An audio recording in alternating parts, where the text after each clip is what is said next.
We're back in the hood to start our experiment with the sulfur and the copper. So inside my crucible, I have the copper. I'm just gonna look at it and make sure that it's kind of packed down. We don't have any little random pieces sticking out. So I may use my spatula to kind of mash it down. None of it's sticking up. And then what I wanna do is I wanna use my sulfur. I only wanna handle this inside of my fume hood. So here I am inside the fume hood. I'm gonna actually lower that sash a little bit when I open the copper. And then I'm going to use my spatula, and then I'm gonna cover the copper with the sulfur. And then the reaction is we're going to heat up that copper and sulfur mixture, and that copper and sulfur will react. Anything that's excess sulfur will burn off, and we will see usually pretty dramatic blue flames coming out of our crucible. That setup that I showed you before is very important to notice that I had a fairly sizable gap between my crucible and the lid. That is so that any of that excess sulfur can burn off. So we do have this reaction where it makes copper, some sort of copper sulfide.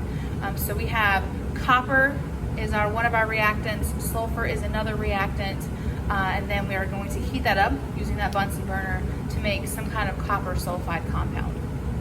Okay, so what I'm gonna do next is cover the copper with sulfur. Pulling that sash down a little bit just so I'm not gonna be breathing in any of those fumes from the sulfur. You don't wanna breathe that in. And then again, I'm just gonna take my sulfur. So in here, it's just a yellow powder, that sulfur. I'm gonna take that and cover my copper with it inside the crucible.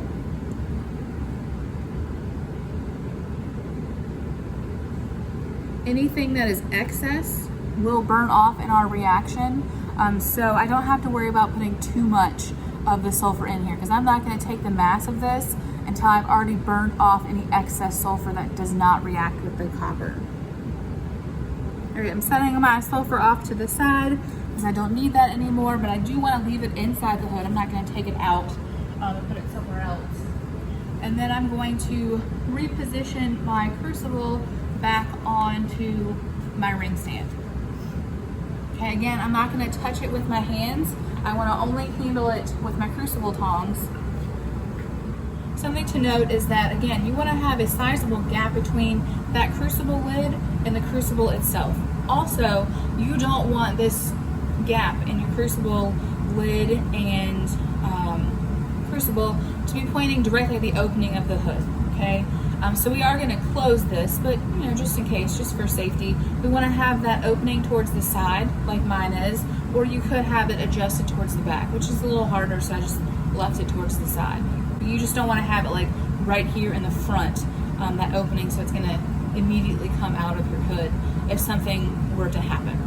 Okay. So the next thing that I'm going to do is I'm going to light my Bunsen burner, and then I'm going to slide it under here, then I'll pull the hood shut, and then we'll let that copper and sulfur react.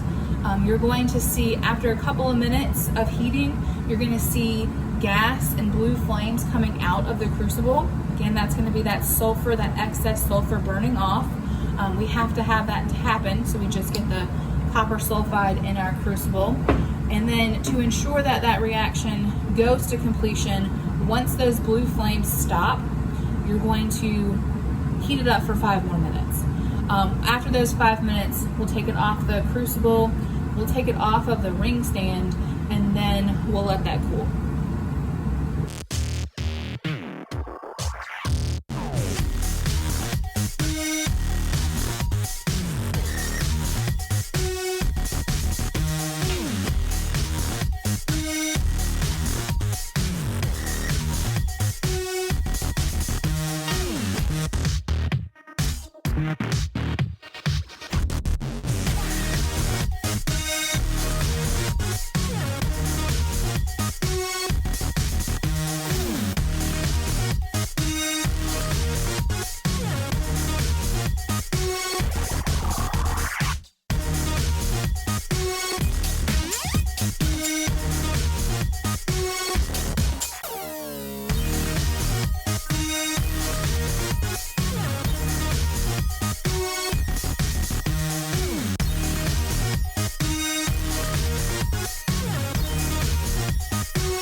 that heat up, so you can see now we don't have any yellow powder. Also, our copper does not look like that copper that we started with. So this is going to be your copper sulfide compound.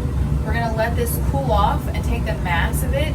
We're going to take, just like we did before, take the crucible and the lid back to the balance, get the mass of all of that stuff together. And then we're going to repeat that process to make sure that we get all of the copper and sulfur reacted. We're going to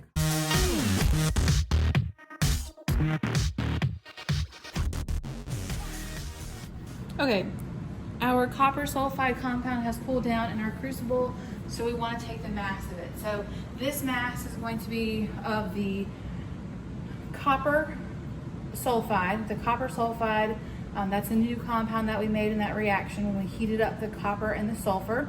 Also the crucible and the crucible lid. So this is going to go for the first determination, back on the balance, and get the mass. Again, I don't want to handle my crucible with my hands. I'm going to use my crucible tongs.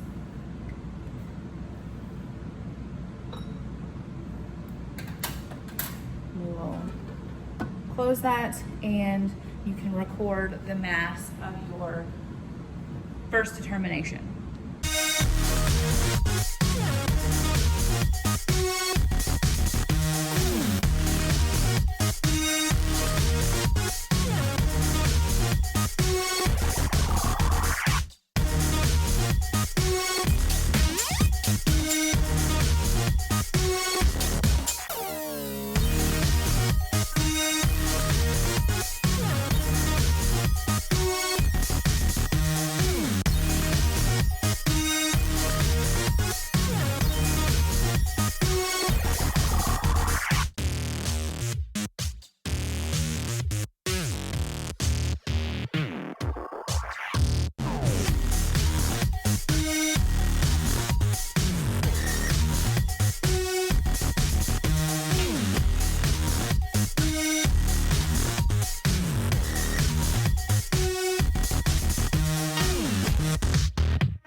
Okay, we have let our crucible and copper sulfide cool again. So we're going to take the mass of our copper sulfide crucible and lid for our second determination. So again, I have zeroed out my balance. I have the door open, so I'm going to just very carefully set my crucible on the tray. I'm going to replace my lid, and I'm going to record that mass. Wait for that to stabilize.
Okay, we have completed the third determination of heating up the copper sulfide with more sulfur on it. So we're going to take the mass of the copper sulfide. This is going to be our final mass of copper sulfide.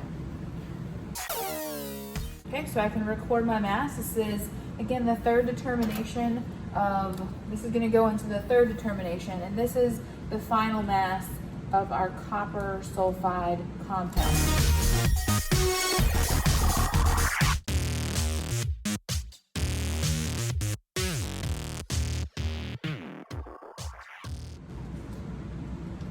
So now the experiment part is over. The rest of this is just calculations. So you want to calculate the mass of your copper sulfide. So that's going to be this third determination minus the mass of the crucible and cover. And then you want to find the mass of the sulfur in the copper sulfide.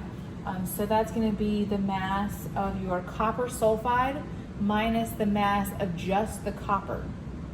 Okay, that's going to give us how much sulfur reacted with this copper.